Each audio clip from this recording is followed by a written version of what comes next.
So let's talk about what happens when sleep, the one thing we all need, decides to fight back. We're going to dive into some of the really strange and honestly, kind of scary ways our own bodies and brains can turn against us in the middle of the night. You know that feeling, right? Tossing and turning, just desperate for a good night's sleep? We've all been there. But what if that wasn't just an occasional thing? For millions of people, it's not. It's a constant nightly battle against their own mind and body. And really, that's the big question we're tackling today. When everything's working right, sleep is this beautiful harmony, you know? Your brain and body are in perfect sync, shutting down, repairing, rebooting. But what happens when that connection breaks? Well, when that communication system fails, you get some wild results. Everything from your body literally forgetting how to breathe to you acting out your wildest dreams in the real world. All right, so first up, let's talk about what happens when your body just goes rogue, when it decides to stop listening to the brain's commands. This is where those automatic systems we never even think about suddenly start to glitch out. Okay, let's kick things off with a huge one, sleep apnea. Just try to imagine this for a second. You're sound asleep and your body just stops doing the one thing it's supposed to do on autopilot. Breathe. I mean, that's sleep apnea in a nutshell. And I love this analogy. It's just perfect. It really does capture that complete breakdown. Your brain, your lungs, your throat, they're supposed to be a team. But instead, they just stop communicating. And the result? You're left gasping for air, sometimes hundreds of times a night. And the craziest part is, you probably won't even remember it happening. And get this, it's not just one single problem. There are actually three main ways this whole system can go wrong. The most common is obstructive, which is basically like a physical roadblock in your throat. Then you've got central, which is more of a brain issue. It's like your brain literally forgets to send that, "Hey, breathe now" text message to your lungs. And then there's complex, which is, you guessed it, the worst of both worlds, a lovely combo of the two. Okay, so if apnea is your body failing to do something essential, then parasomnias are the complete opposite. This is when your body starts doing things it absolutely should not be doing. It's kind of a catch-all term for all the weird, bizarre behaviors that can happen when you're stuck in that freaky twilight zone between being asleep and being awake. And believe me, it can get seriously wild. It's like one part of your brain is completely asleep, but the part that controls your muscles, it's wide awake and ready to party. So you get people doing these incredibly complex things, making sandwiches, driving cars, all while totally unconscious. And then there's night terrors, which are not the same as nightmares. We're talking raw, intense fear, screaming, flailing, and then the next morning, nothing, zero memory. It is the ultimate glitch in the system.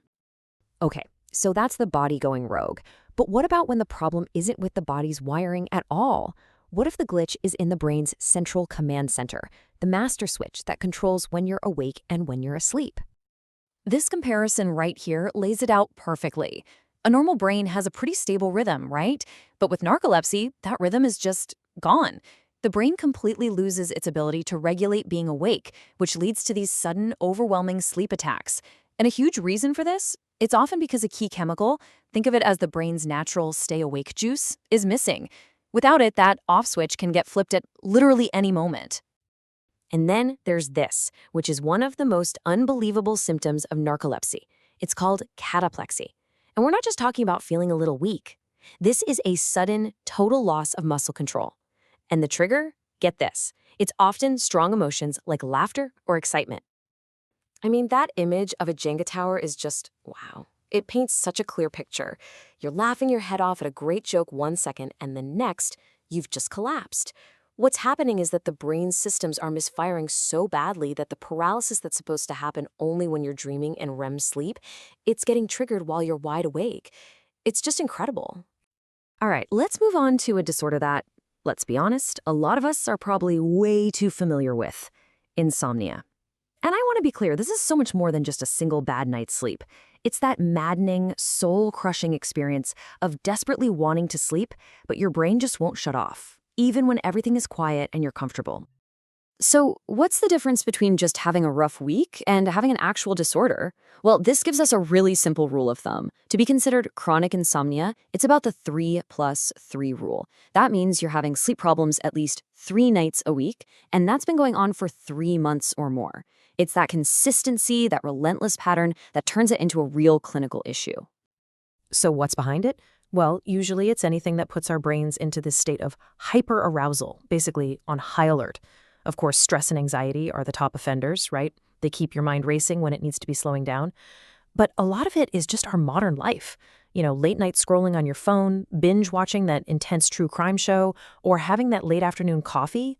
All of those things are basically screaming, it's go time, at your brain right when you need it to be winding down.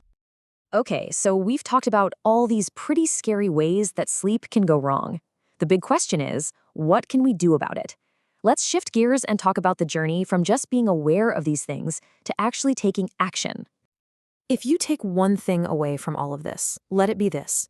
At their core, most of these sleep disorders are really just a fundamental miscommunication, a crossed wire between your brain and your body.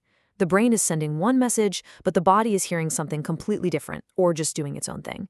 And just getting that, just understanding that core problem is the absolute first step toward finding a solution. And the really good news here is that there is hope. There are powerful tools out there to help fix that connection. For some people, it's as simple, well, not always simple, but as improving your sleep habits, your sleep hygiene. For others, it might mean medical tools like a CPAP machine for apnea. But the most important thing to remember is that these aren't life sentences. These are treatable conditions, and there is help out there. So I want to leave you with this final thought.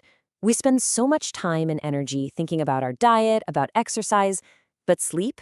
Sleep is the foundation that all of that is built on. It is your body's ultimate daily reboot. So the real question is, are you giving it the respect it actually deserves?